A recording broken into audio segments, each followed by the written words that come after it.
Isn't this a great place to come and ask history questions? And I love it when people are here who have lived here for a while and know many of the answers that somebody in the audience might be wondering about. In my particular case, growing up in Concord was a fascinating thing, and I've always feel that I'm a very, very lucky guy to have experienced such things as the old railroad station and the Concord coach in the old railroad station, where myself and other kids would go down and play on it. And when we used to play in the State House, you used to be able to go in the State House and just wander around and roller skates and enjoy it. And then, of course, there's the Concord Theater and the Star Theater and the Capitol Theater. On and on. Hi, I'm Jim Milligan. Hi, Jim. And I'm chairman of the Concord Historical Society, and welcome. I'm sorry I missed you last month, but you had the best of the best here. And Jennifer did a beautiful program, and I encourage you to go on to Concord TV's website and enjoy it once again. That would be great. A couple of things before we get started. I want to let you know that next month, the second Thursday, it's going to be about Merrimack County Savings Bank.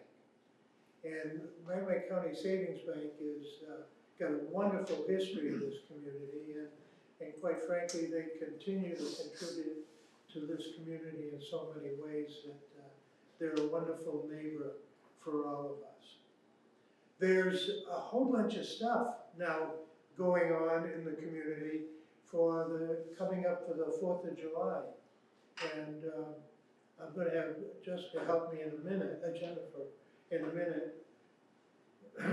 Did I do that twice? No, all week long. It's been Jessica is my name, and Jessica's name is Jennifer. So it's a thing this week. Don't worry, it's not you. So, moving right along. 4th of July, I'll start there. There's going to be a tremendous parade in Concord that day, and the community has a committee that is doing the recognition of the 300th anniversary of the city and the 250th anniversary of the Declaration of Independence. And at like 10 o'clock in the morning, 8 o'clock, and there'll be a big parade. And then at 10 o'clock, I believe there'll be on the State House lawn and in front of the State House, another whole program going on that you should all enjoy. But backing up from that, we also are doing the Frederick Douglass presentation on June 27th, Saturday, June 27th on the Cities Plaza. There's also things going on in Juneteenth, is that how we say that? Pay attention to that. That's a very, very important day, and we tend not to recognize it in the way that we should. And I've already forgotten a couple of, we're going to have a huge block party right here on North Main Street. And it's a coordination of the Concord Historical Society and Kimball Jacobs, the Lutheran Church, Franklin Pierce Homestead. All of us are working together to put on an afternoon of fun and celebration. So you can put it in your calendar, June 20th, and to be here like noon to 6, something like that. And it's still very much in the works. And Jen, did I forget something? No, we'll cover some more stuff at the end. Okay, beautiful. Well, it's my pleasure. I've been in touch with and a member of the it's called the Black Heritage Trail of New Hampshire organization. Their home office is over in Portsmouth, and they have been doing a whole lot of really good things throughout the state. And there's, in fact, maybe you're hearing it for the first time, but if any of you have been here long enough, you might remember Bill Thompson. Anybody remember the name Bill Thompson? All right, Bill Thompson was a baseball player in the Negro League and was never allowed to play in the majors because he was black. But he lived right here in Concord and played in the White Park baseball team before he went on to play in other places as well. And you're going to be hearing more about him shortly. There's some things behind the scenes going on. Just keep your eye out for that. But I'll stop rambling on because I want you to meet Rob Thompson, the Reverend Rob Thompson. The Black Heritage Trail put together a film about slavery in Concord. And Bob was part of that, part of the filming. And he's going to be able to give us, we'll see some of the film, we'll see the film, and then he'll be able to answer questions. But Bob, would you just stand for a moment and introduce yourself? Because he lives in Exeter. Hi, I'm Bob.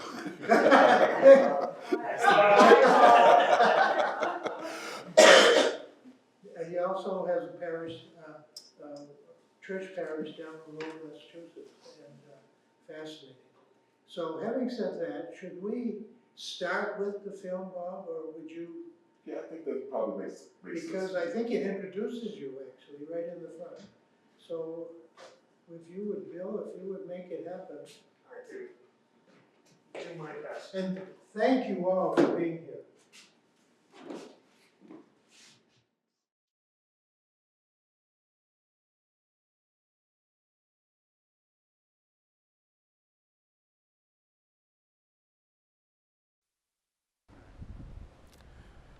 Welcome to the Black Heritage Trail of New Hampshire, Concord Black Heritage Tour.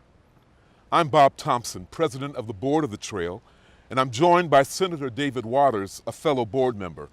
This tour forms part of the Black Heritage Trail's plan to expand the trail statewide from Portsmouth to include communities throughout the state. African American history is New Hampshire history, and this is especially true in this, our capital city.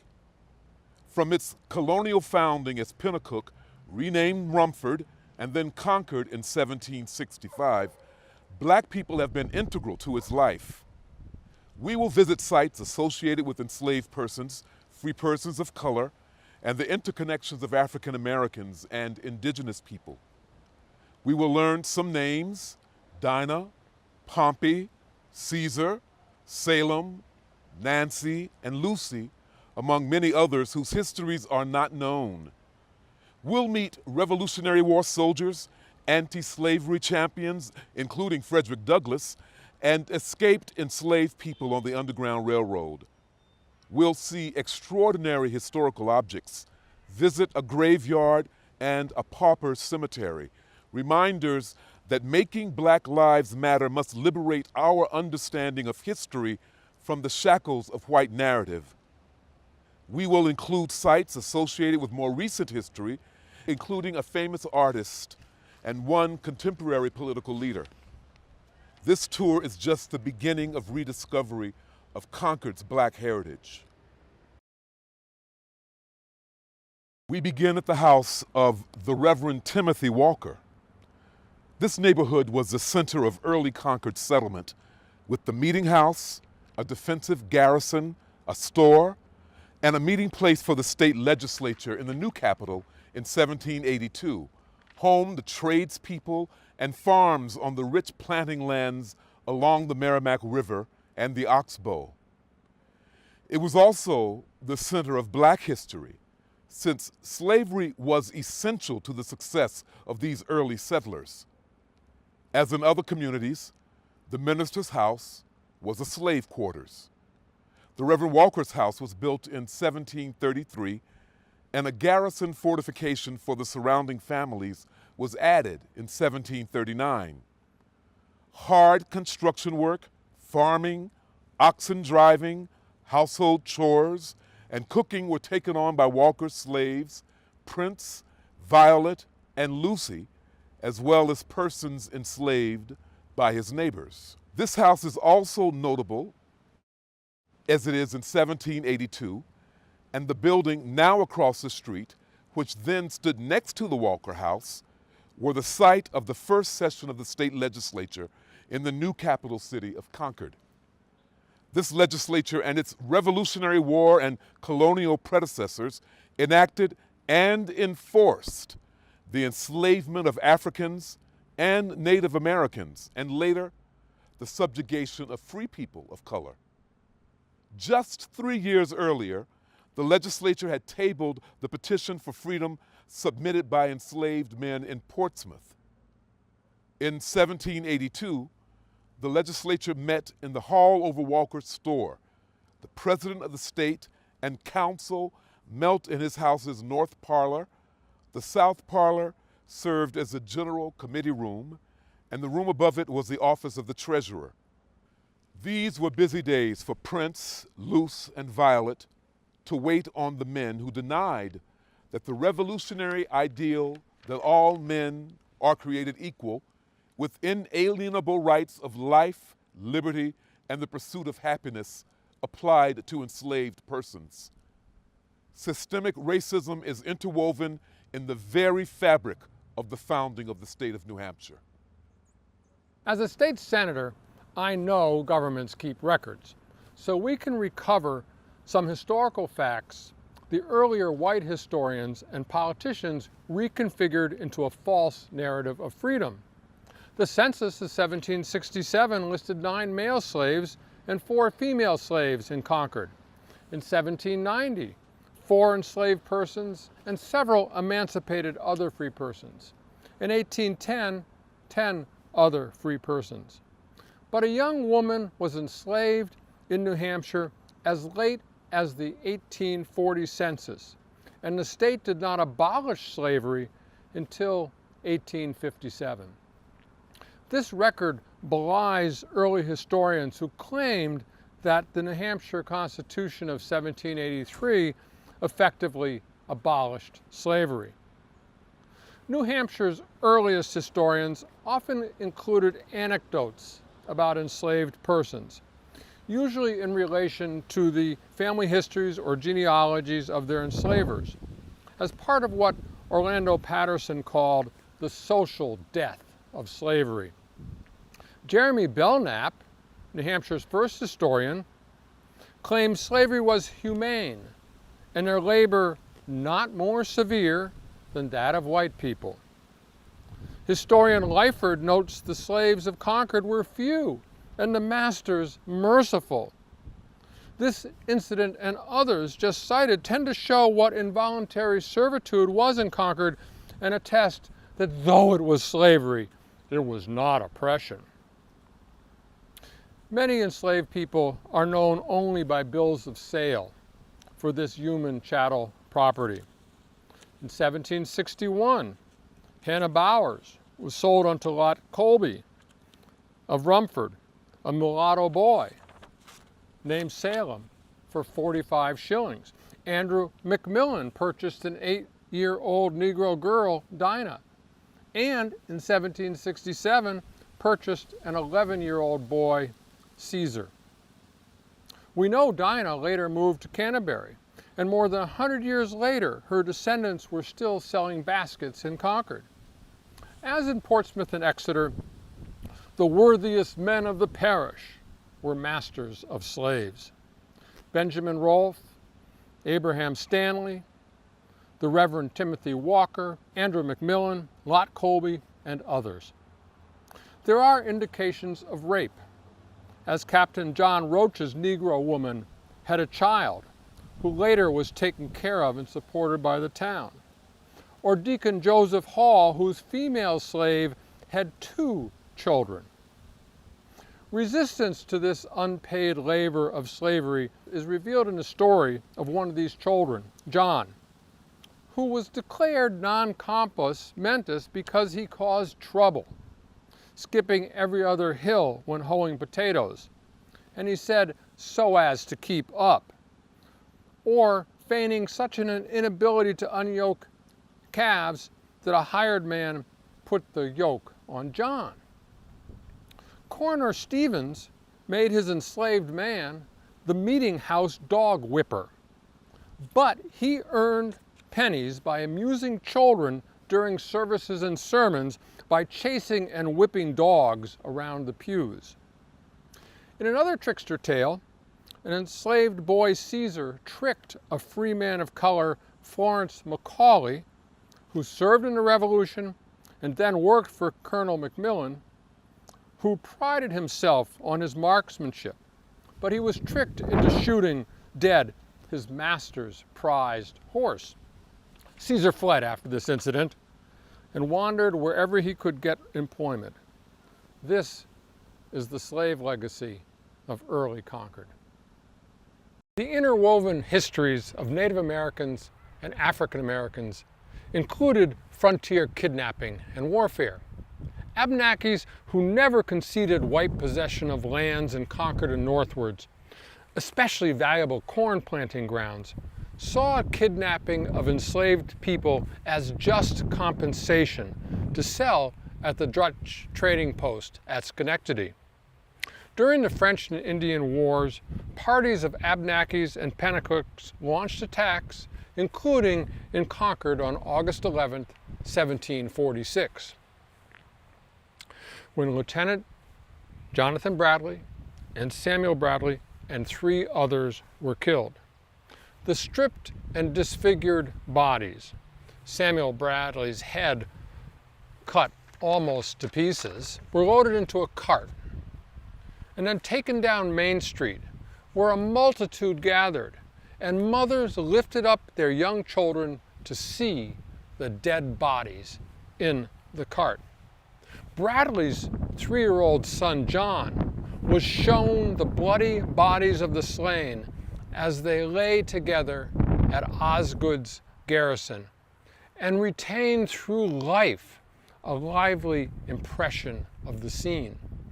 Indeed, the impression was so strong that a terror of the Indians haunted him for many years afterward.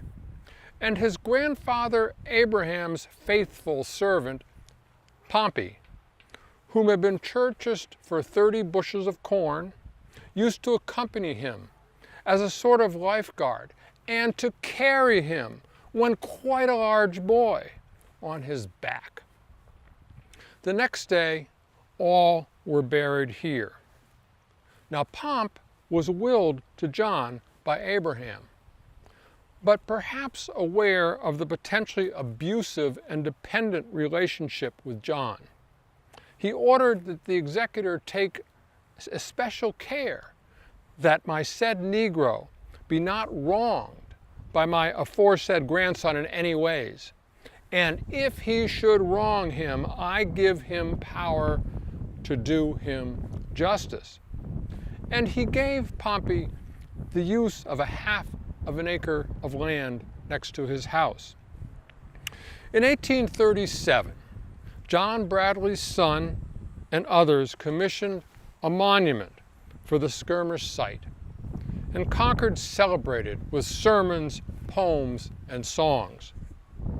It's an example of whitewashing and redwashing the violence of slavery by defining colonial history as white victimization by native peoples. And the story of Pompey creates an image of black docility, faithfulness, and allegiance to whites as an affirmation of white racial innocence. The New Hampshire Historical Society is an essential stop on the Concord Black Heritage Tour, since it is the repository of so many documents and artifacts of African American history from Concord and across the state. The Society has taken the lead in recovering Black history through its publications, including the special issue of Historical New Hampshire, Too Long in the Shadows.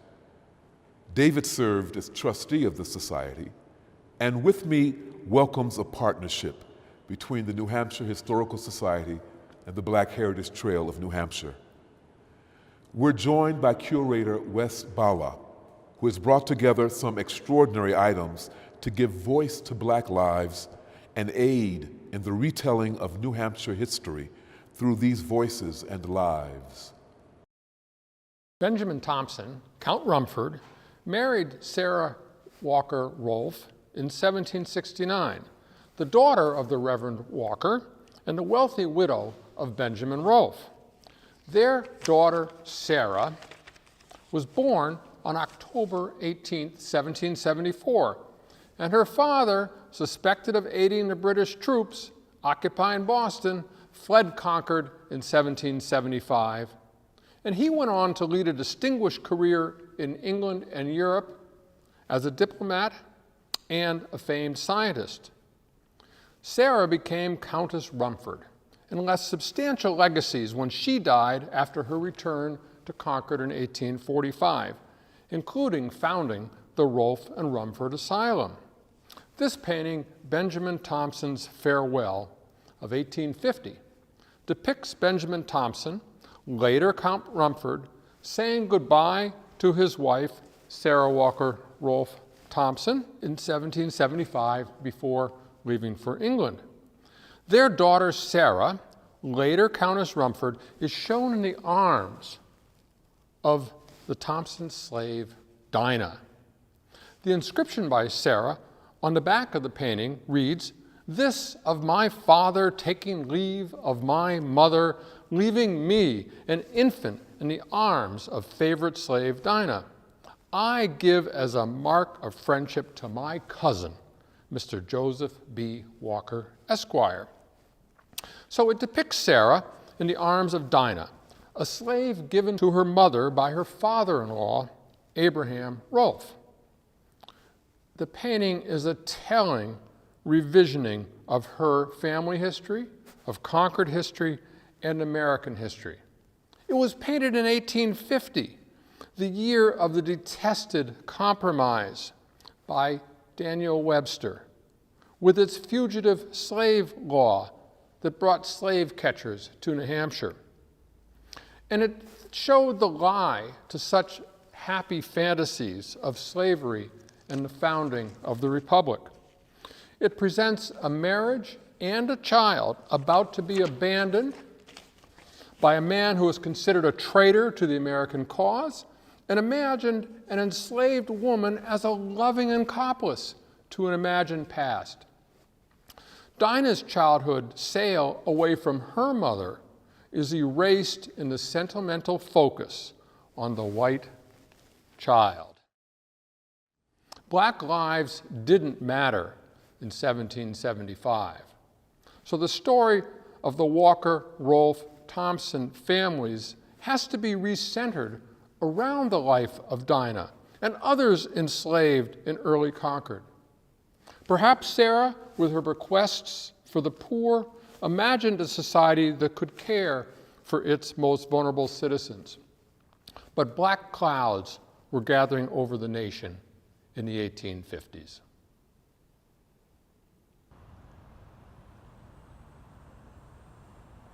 Upon its completion in 1819, the State House joined the old townhouse and the old meeting house grounds as sites of civic ritual and celebration. African Americans were important actors in this civic life, often challenging the political and racial order. A great example is the case of Sampson Battis of Canterbury. His life shows the interwoven Concord histories of African Americans and indigenous peoples. Colonial authorities justified enslavement of Native Americans taken in warfare, the most infamous example being the dozens tricked into captivity in Dover in 1676 and sold into slavery in the Caribbean. Because if sold into slavery in New Hampshire, these Native Americans could easily escape. When the practice was outlawed, some in New Hampshire turned to enslaving Caribbean Taino peoples. William Coffin of Concord enslaved Lucy, a West Indian Indian. Sampson Battis wanted to marry her, and he worked for Coffin for a year to purchase her out of slavery, and they married and lived in Canterbury. Battis himself may have had mixed African American and Native American ancestry. Because when freed, after the service in the American Revolution, he shucked off his enslaver's name of Moore and renamed himself Battus, a shortening of a popular Abnaki name, Saint Baptiste. His story in Canterbury is told elsewhere, but his presence in Concord was notable for his participation in Election Day events annually in June. Battus was famed as a fiddler. As part of the governor's color guard, though, he served for decades leading the procession from the Reverend Walker House in earlier years to the parade grounds near the old North Meeting House, and after 1819 to the State House grounds here. His and Lucy's daughter, Lucinda, or Lucy, married another Revolutionary War veteran, Anthony Clark, a Warner musician and craftsman.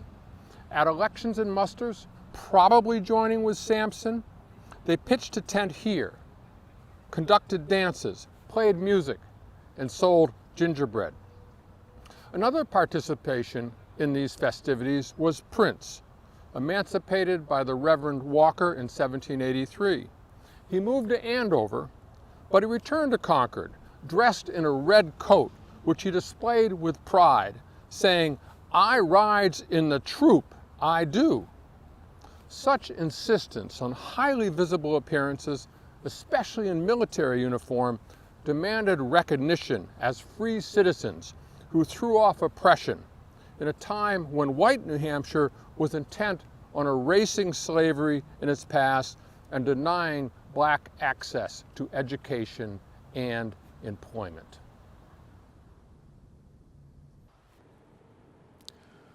This circa 1825 extraordinary portrait of Nancy Herbert is the only known image of a person enslaved in New Hampshire. It is a testament to an extraordinary woman who negotiated enslaved and free black and white identities in Concord. It is attributed to John M. Crowley. She is wearing a dress with high waist and full sleeves with lace fichu around shoulders. Her hair is pulled back in a curly bun with a large comb.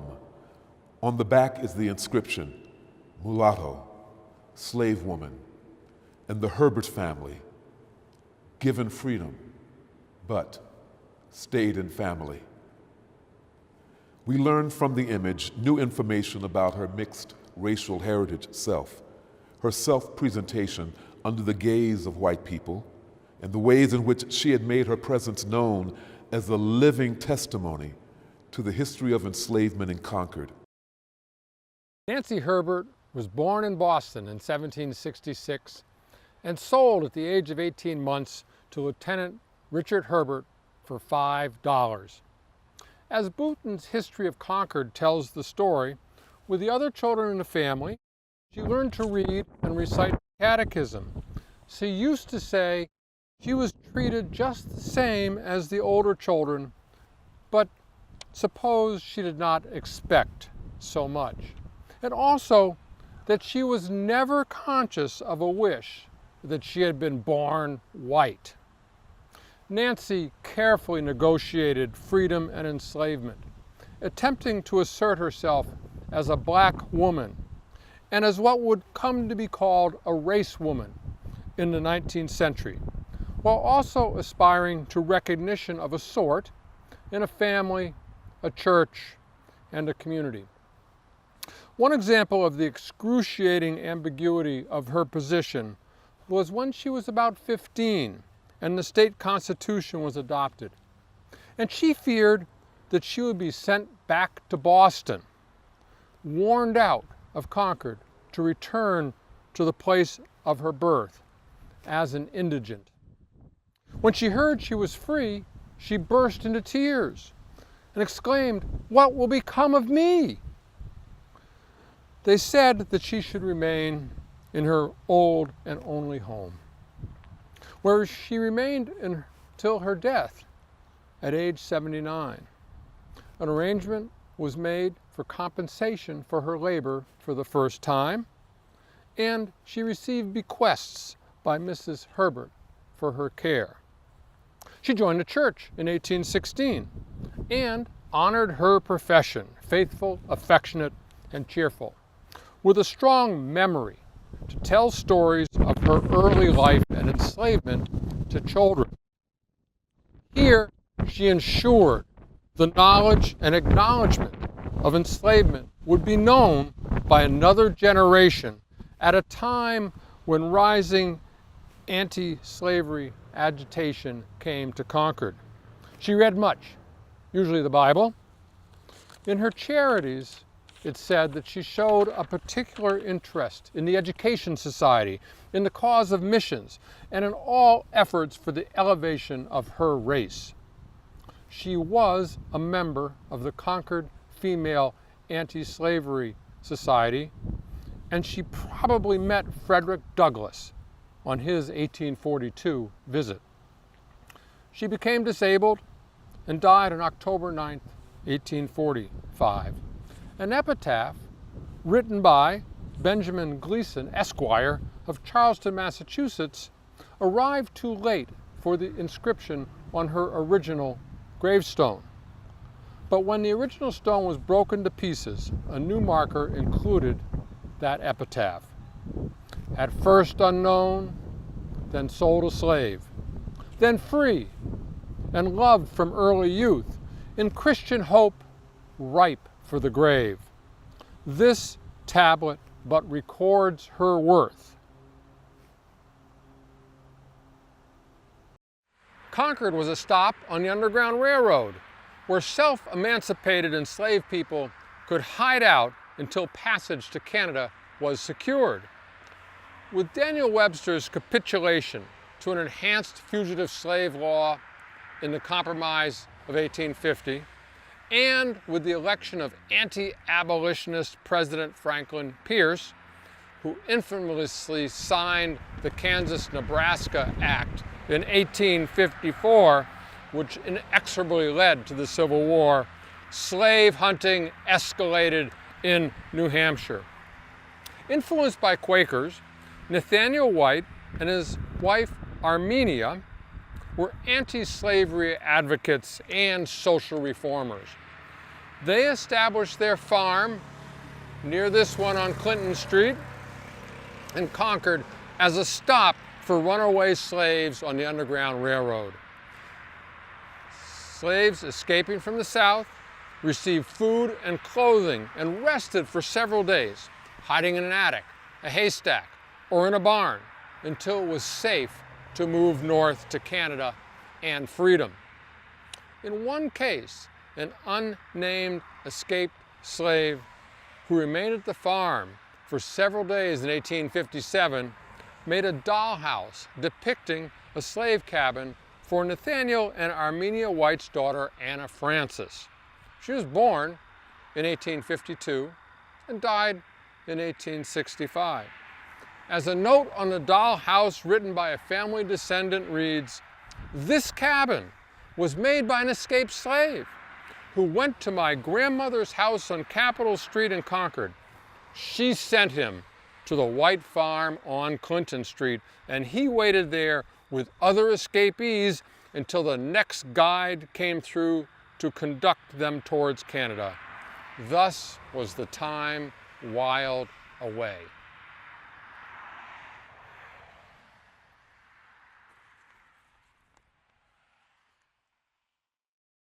This slave cabin dollhouse is one of the only objects known crafted by an escaped enslaved man in passage on the Underground Railroad. It was made in 1857 for Anna Francis White, who lived from 1852 to 1865, of Concord, New Hampshire, by an unidentified escaped slave traveling on the Underground Railroad. From the outside, a child might imagine it as a typical slave cabin, but it is rich with racial ironies about slavery north and south. Harriet Wilson wrote in her book, Our Nig, about her experiences in a two-story, quote, White House North, showing that the shadows of slavery fall even there. Inside this house, north, enslaved people become dolls, playthings, an uncomfortable reminder of the agency of whites and the vulnerability of escaped black people. Behind the front panel, two African American figures sitting on chairs in a room furnished with table, stool, cupboard, mug, and candlestick on fireplace mantel, a wall clock, a wall mirror, two landscape paintings, an oval hooked rug, and a cat. It transgresses racial and class boundaries by showing a black couple at home in such a house, and invites a child to imagine such a life for black people safely as playthings. It challenges New Hampshire today to consider how race defines who claims New Hampshire as home. Frederick Douglass knew New Hampshire well. He tried to take a train from Boston to address the Dover Female Anti-Slavery Society in 1841. But when he was told to leave the passenger coach, he held so tightly to the seat that it and he were thrown onto the platform. On February 24th, 1844, in the Old Town Hall, he gave a masterly and impressive speech in Concord, and was described as being like Toussaint among the plantations of Haiti. He was an insurgent slave, taking hold of the right of speech and charging on his tyrants the bondage of his race. Douglass worked in the abolitionist movement with Concord's Abby Kelly Foster and Stephen Foster, and the editor of the Herald of Freedom, Nathaniel Peabody Rogers. Douglass said, "I was a slave even here in New Hampshire." When John Parker Hale became an anti-slavery advocate in New Hampshire, creating an epic battle against the anti-slavery forces led by Franklin Pierce, Douglass made common cause with him.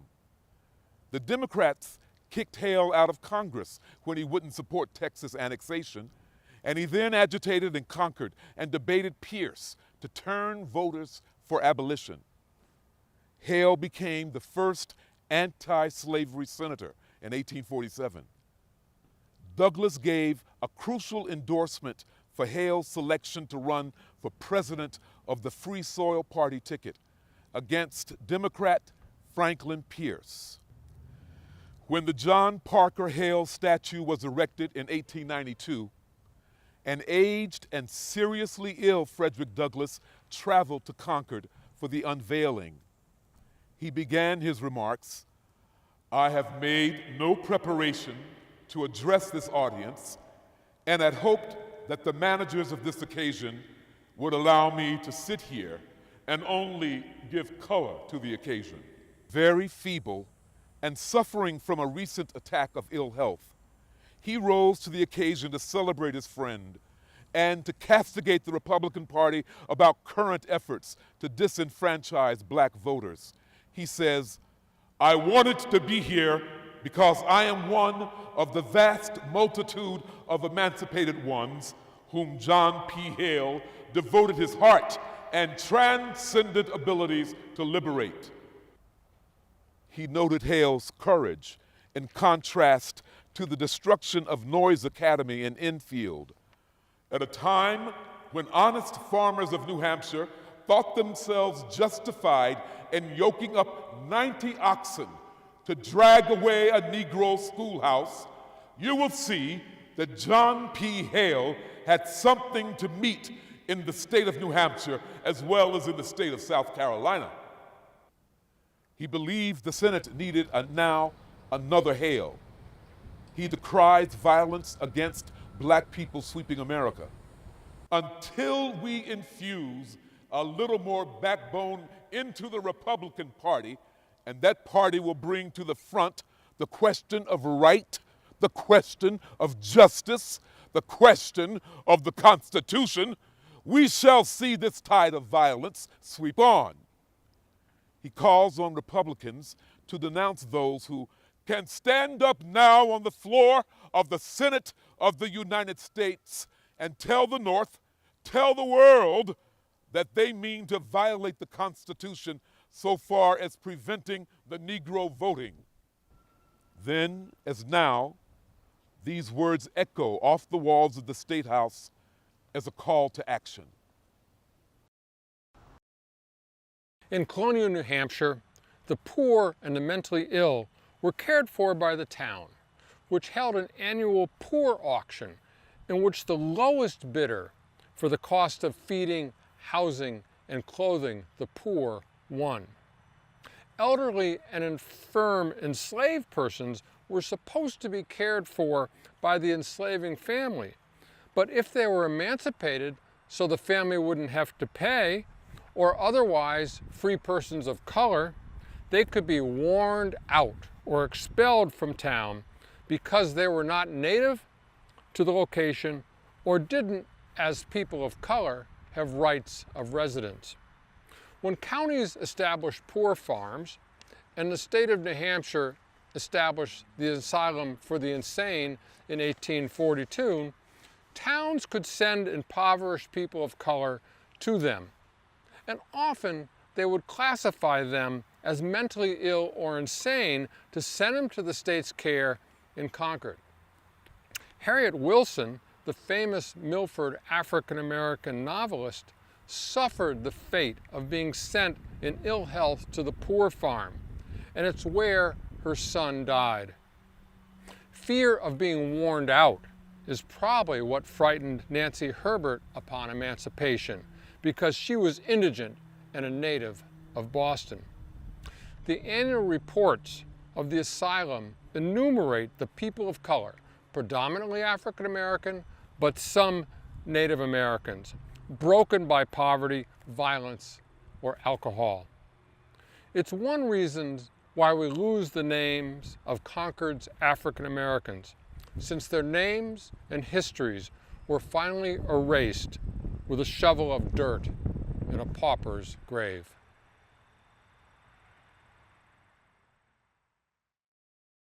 As Mel Bolden would say, what's shaken?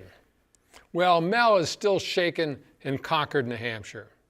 Mel Bolden lived from 1919 to the year 2000. He was a famed illustrator and a painter. He was a friend of Norman Rockwell and was considered the dean of African American illustrators. He moved to New Hampshire in the late 1950s, becoming involved in Democratic politics and befriending the Concord Fire Department. In the 1960s, he was elected party chairman for Merrimack County, the only black county chairman in the country. He served on the State Commission for Human Rights. In his work for the Concord Monitor, he was known for his humorous illustrations to a guide to the New Hampshire presidential primary. His poster celebrating Krista McAuliffe's selection as the first teacher in space showed her in her Concord classroom. And after the tragic explosion of the Space Shuttle Challenger in 1986, he worked closely with Grace Corrigan for the commemorative Reach for the Stars mural at Framingham State University. In Concord, Mel is perhaps best remembered for his close relationship with Concord firefighters. He frequently dropped in at the stations and often used his friends as models for illustrations on various themes. He did 4 covers in 1977 for the centennial of Fire Engineering magazine, one of which depicted a New Hampshire winter mutual aid response, featuring Concord's pumper engine number 1 and a mutual aid response vehicle. Firefighters recalled Bolden showing up at a station and asking the firefighters to cover themselves with shaving cream so he could depict firefighting in the snow. The Concord Professional Firefighters Local 1045 commissioned him to do a painting of the great White's Opera House fire on November 30th, 1920, using Concord firefighters as models. Ironically, Bolden's Loudon home, a stop on the Underground Railroad, was destroyed by fire in 1986. The Concord Professional Firefighters Union, Local 1045, also keeps shaken for racial justice, as this hall hosts the Overcomers Church for new immigrant communities in Concord. I'm here in front of the state capitol with my Senate colleague, Senator Melanie LeVake. I do want to start by noting that Black history is inextricably tied to the political history of the state. From Newmarket, New Hampshire, Wentworth Cheswell was the first person of African descent elected in America to public office in 1777. But it took 2 centuries for our first state representative to be elected, Henry B. Richardson, in 1974. Well, Melanie, welcome to our tour, and I hope you introduce yourself and talk a little bit about your experiences in our legislature. Thank you so much, David. Well, I'm Senator Melanie LeVake, and I am the first African American senator for New Hampshire. My experience has been one of awe, actually. I'm in awe that I have an opportunity to work collaboratively with so many people. I often felt almost giddy walking down the hallway going to our caucuses thinking I'm going to be sitting with educators and doctors and cybersecurity people and great thinkers. So it's very exciting to be a part of that, but also it's primarily very exciting to be able to represent my constituents in my district as well as the state. I know that you've had some particular concerns for African American history and making that presence felt in the state, and I wonder if you could talk about Juneteenth and that legislation. Certainly, African American history is our shared history, and several years ago we had celebrated Juneteenth in Nashua, and the governor actually wrote a proclamation for the day. And I worked with Jordan Thompson, who wanted to see Juneteenth be a holiday every year, and several others, including yourself. Mm-hmm. And we were able to pass Juneteenth, which is, of course, the day that all men, women, children were free from being enslaved people. And it really brings out the importance of your work on voting rights in New Hampshire, because that Juneteenth was the day when the word finally was brought by federal troops to Texas that indeed the Constitution now recognized people of African descent. But the struggle for the vote continues today, and I know you've taken a lot of leadership on ensuring that people have access to the ballot. Yes, absolutely. The struggle does continue, and as a chair of election law, I feel very responsible for ensuring that everyone has the constitutional right to vote. So making it more accessible, modernizing the process, ensuring that all people have that right to vote, whether they're 18 and in college or seniors or disabled citizens, we all deserve that right to vote, and I will continue to fight for that. That desire actually comes from my ancestors, come from our history, to know what it's like to not be able to vote and then to have this right. This precious right is something that we must continue to fight for.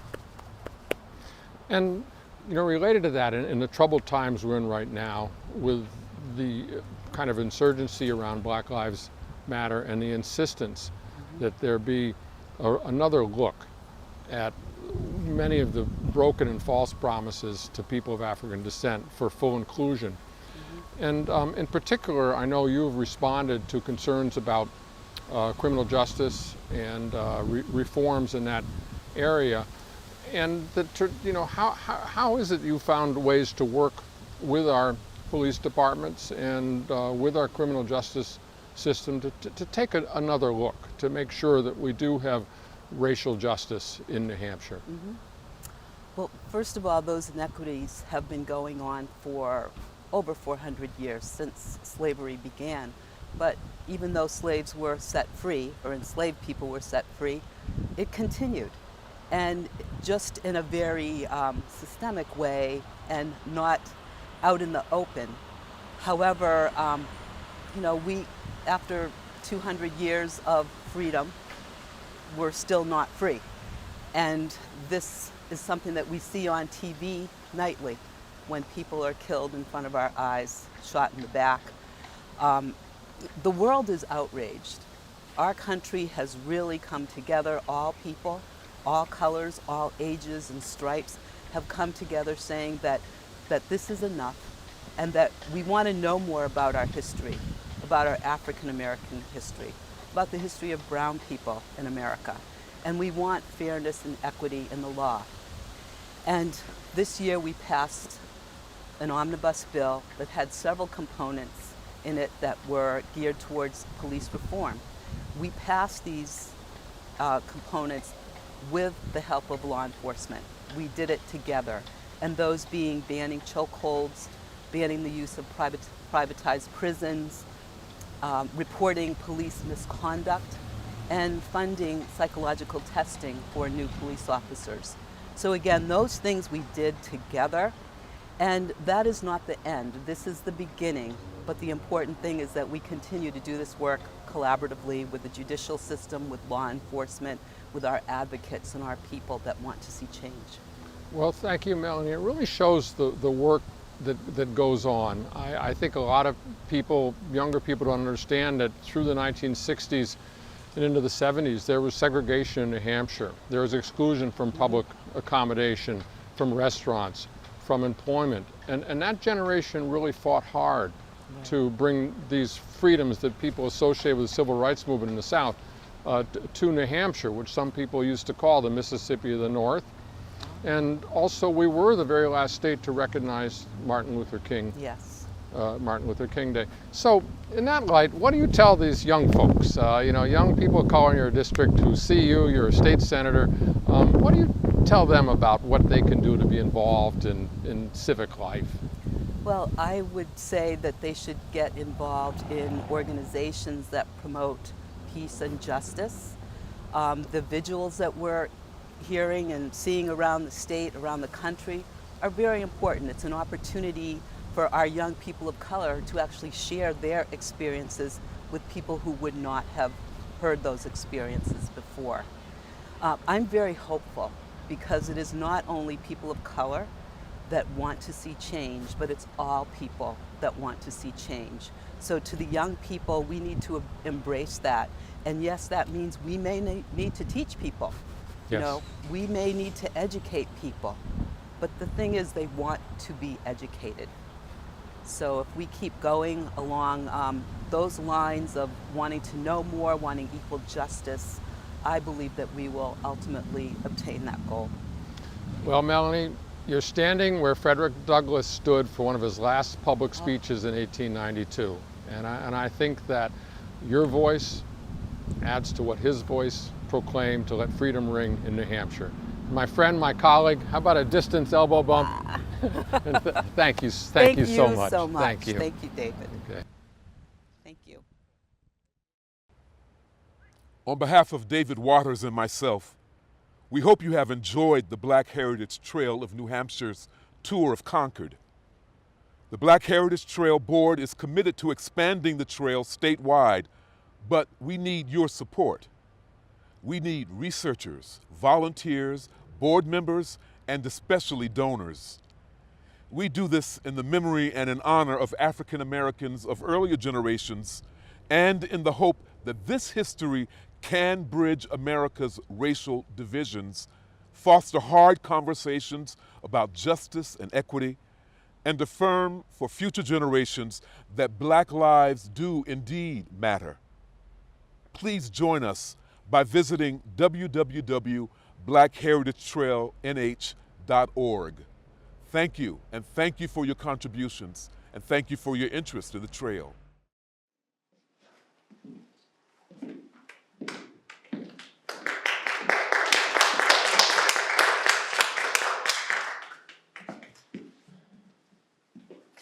You're up. Okay.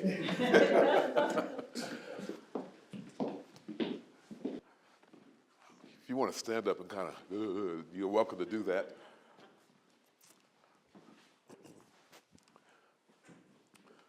Hi, everybody. I'm Bob Thompson, and that was me you were seeing there, in need of a haircut and a shave. I was the founding president of the board of the Black Heritage Trail of New Hampshire, and I am now and very, very happy to be a supporter of the trail, and I am also president of the Seacoast NAACP. As has been said, I pastor a church in Lowell, Massachusetts. My denomination is AME, African Methodist Episcopal. You may not know it, but all of Methodism began in the Episcopal Church, and the AME Church was founded in 1787 because members of African descent of St. George's Methodist Episcopal Church in Philadelphia were tired of being told they were not welcome to worship and to pray at the altar rail. So when they were told they had to go on the balcony, they all walked out in a body and began what became the African Methodist Episcopal Church. So I'm proud to be a part of that heritage. So I don't know what you felt after watching that. I felt two things. One, I felt weary. And I was reminded for a number of years, I was a minister at Phillips Exeter Academy. And I can remember, it may have been in the last year that I worked there, just really saying that I was just tired of trying to explain that I had to teach my son how to drive and how to ride in a car in New Hampshire and what I had to do if ever I was stopped and just what it was like just to be a black person living in New Hampshire. And I remember being very tired of it all. This was shortly after George Floyd. And I just was very, very tired. So looking at that, at the video, just reminded me of that fatigue. Since I have lived in New Hampshire, and that was since the end of 1986, when I became the minister at Phillips Exeter, I really feel like I've been on the job doing racism training, anti-racism training. I feel like that's been one of the reasons that I've been existing. So it gets a little tiring after a while. The other thing I felt was a sense of awe. You know, most nations, most peoples who are different from each other choose to fight. That's how they settle their disputes throughout history. That's been the case. But in the United States, we are bold and claim another way forward. We are so bold as to say that though we are different, we can go together as something new. We can create something new. E pluribus unum. I was reminded of just how difficult a task that is. Nothing in particular about what we saw this evening made me think that, but I was just reminded that it takes work to be America. It takes work and it takes persistent work. That work is born inequitably. If you're black in America, then you bear that almost every day. But you have a choice to join that part of what it means to be America or not.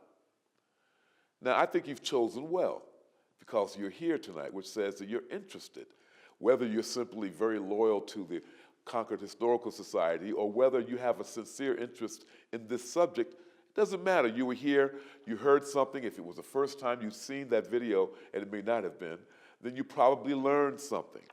That matters. That makes a big difference. It means that you are doing your part as an American to continue to imagine an America that is indeed composed of many different segments. Many out of many, we have become one, and we are still working to become one. So those are the thoughts that I had, those primary thoughts. And I guess I would want to know if you had any thoughts or if you have any questions or comments that you'd like to throw at me or raise, anything on your mind or heart that anyone would like to say.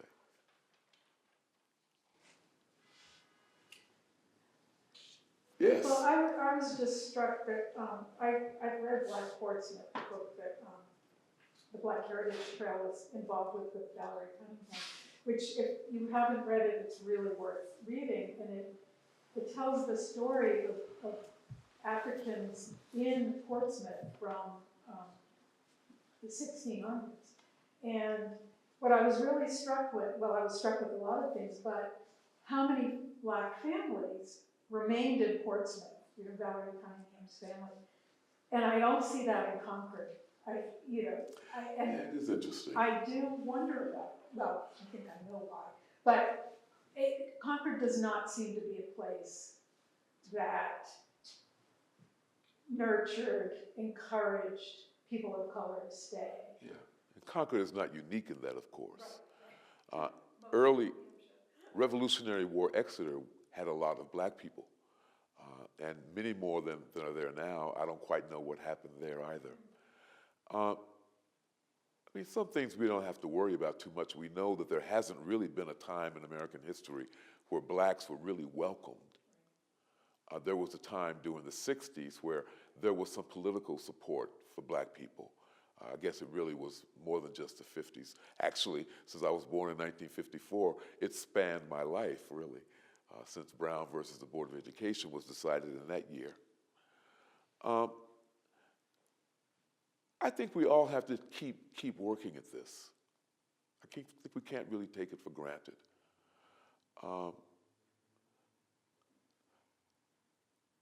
It does seem to me that the burden is greater on white folks these days than it is on black folks. Maybe that's just what it is. Maybe it's because I'm aware that maybe you're being asked to think about American history or your role in it, or you're the beneficiaries of American history in a way that you haven't before, and that can be kind of uncomfortable.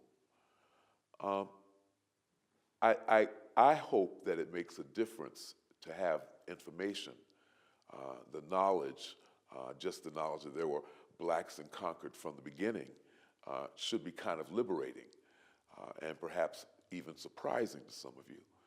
I certainly had not imagined blacks being in New Hampshire to the extent or for the length of time that they had been before I began my association with the Black Heritage Trail.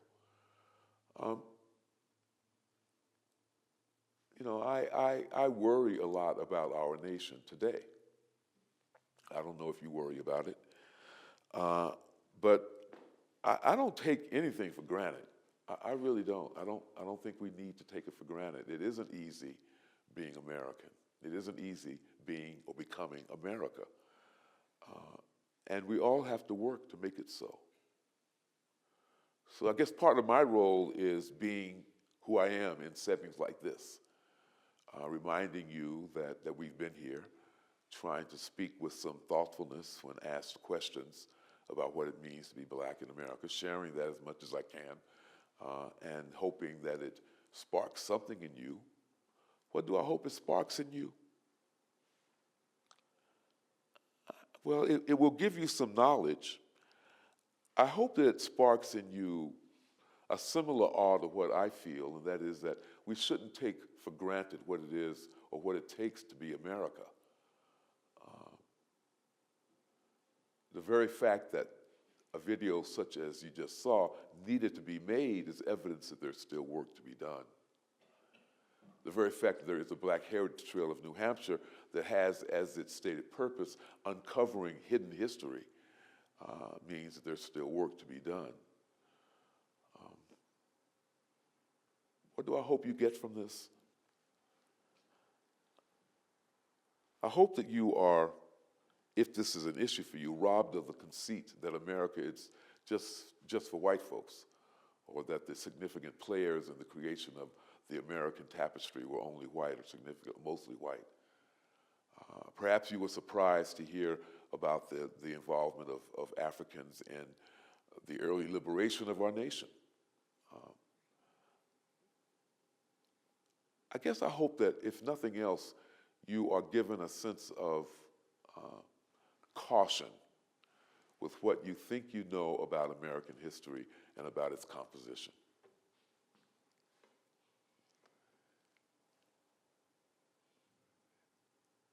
Any questions? Yes. This is not a question, really, it's a comment. Okay. And, you know, Senator Waters, you know, was a nice-looking gentleman and he had a wonderful speaking voice. But I was kind of, I won't say upset, unhappy maybe, that we had to have somebody from the seacoast come to Concord and tell us about our history. And I hope you'll be making more of these videos about other places as you want to cover them. But I hope you'll also try to get a local narrator from more of them. You know, this is our history. This is not somebody from Portsmouth coming and telling us about it. I really appreciate that. I really appreciate that. And what you have to just keep remembering is that this history isn't widely known at all. So this is David Waters and me uncovering history that was hidden. And anyone who's interested in finding out more and doing research, you know, you are encouraged to do so. And I know the Black Heritage Trail will give you whatever support they have available. If you or you know of someone else who may be interested in that history, I think it's great. Yeah, I agree with you. It's wonderful to have someone from Concord telling Concord history. My assumption is that there was no one who knew it. That's my assumption. You know, I'll even go so far as to say, yes, it may have been you and Mr. Waters that discovered it, but there must have been someone in Concord who would have been really enthusiastic once you told them that would go and present, you know, this is my city, and I'm showing you, you know, these things that I'm familiar with. And no, I think both of you were excellent presenters. You know, that's important on videos sometimes, to get people, you can understand what they say, but just, you know, try and get some local people, even if you've got to feed them the information. Because once they learn it, they'll be the ones that are going to, you know, be the most enthusiastic in spreading the word locally. I appreciate your loyalty to Concord. I would feel the same way about my hometown, I'm sure, if I were watching something like you were. And if you find someone who you know is willing to do this, I don't know that we'll be making another presentation like this one, but your point is very well taken. It's more than a notion to find someone. Often when the Black Heritage Trail comes to town, we are introducing information that is not widely known. And we are discovering people who are supportive of what we're trying to do that we did not know about beforehand. So it's an ongoing journey, and we're all learning together. But I really appreciate the pride that I hear in what you're saying. And I hope you'll make a lot more of these videos as you learn more about other communities. Well, thank you. I will pass that along. Thank you for that. Thank you. Thank you. I have one more question. You have to help me with this, Jim. But growing up, there was a family in Concord that stayed. They're called the Bacons, Bacon Rug Company. Oh, yeah. And Jim went to school with my sisters. He was a wonderful athlete. And I don't know where the Bacons are. I don't know who, I think they're still in business down Bacon Rug Company. But that's, But they can, Oh, gosh, yes. yeah, that's something to explore as natives. They stayed here a long time. And I think they died and, you know, the family, sisters took over and. Well, and I'm sure that they, and the movements, the population movements that have happened across the country, the pressures that have caused it, certainly did not absent Concord or New Hampshire. Right, but I don't know where they originated from, how they got here. Where they went in search of work. But they landed in Concord, and they were one of the first families. I wonder if they might still be here. I have a gift for you, Oh, Ralph. thank you. And thank you very much for being here today. Oh, it's really my pleasure. Oh, my pleasure. Thank you. the Concord is, sorry. Growing up, I'm a little bit compelled, I think, to follow up a little bit, just for a moment. But I grew up in Concord, and there were very few black families. And quite frankly, there was racism and intolerance in our community. And I think we've tried to work hard at dealing with that. And this film was really wonderful for me to see some of the history that hasn't been, or wasn't shared with me as I was growing up either in the school system or even my own family,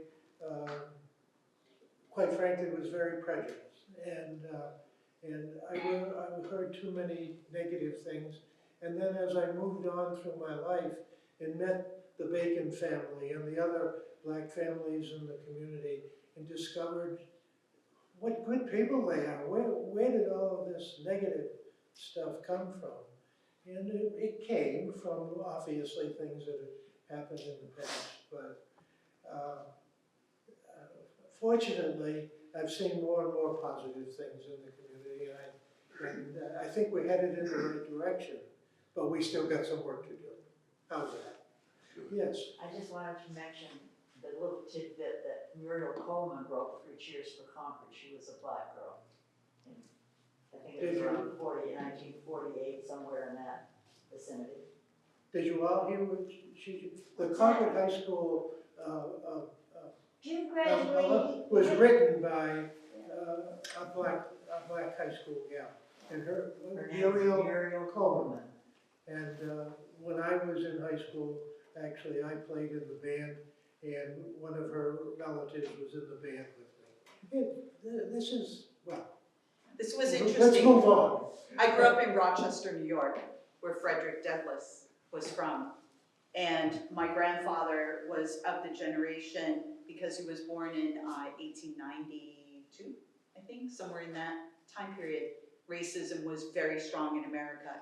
My father was born in 1932, and he worked at Kodak, and they were not, because that generation in that time period had really changed because of the thought that was led forth with Harriet Tubman and Frederick Douglass. And New York State is much different than New Hampshire, though you are correct, racism exists everywhere across the United States. The Concord Historical Society, we are very proud that we partner with the Black Heritage Trail every year for the Frederick Douglass reading of What to the Slave Is Your 4th of July, which is on June 27th this year, noontime at the State House Plaza. We're very proud that we get to do the reading here at our state capitol. I do also want to mention again, the Black Heritage Trail of New Hampshire has put together an application for a monument to Bill Thompson, not Bob Thompson, but he was a member of the Sunset League. The Parks and Recreation Department is going to be looking at this application in March. What's important is that it comes to the City Council in April. For us to be able to do this monument, there is going to be a fundraising piece, but the City Council has to accept it first. And the idea is that this monument to Bill Thompson will be at White Park, and again, in honor of the Sunset League. He was a really important part of our Concord history, and we want him to be a part of our Black Heritage Trail here in the city. It is the first of many monuments that we hope to get started here in the city, so that we can have a place where we can remember those that really set the pavement forward here in our city to really change, and hopefully change for the future, that racism that we had, and we dispel it in our hearts.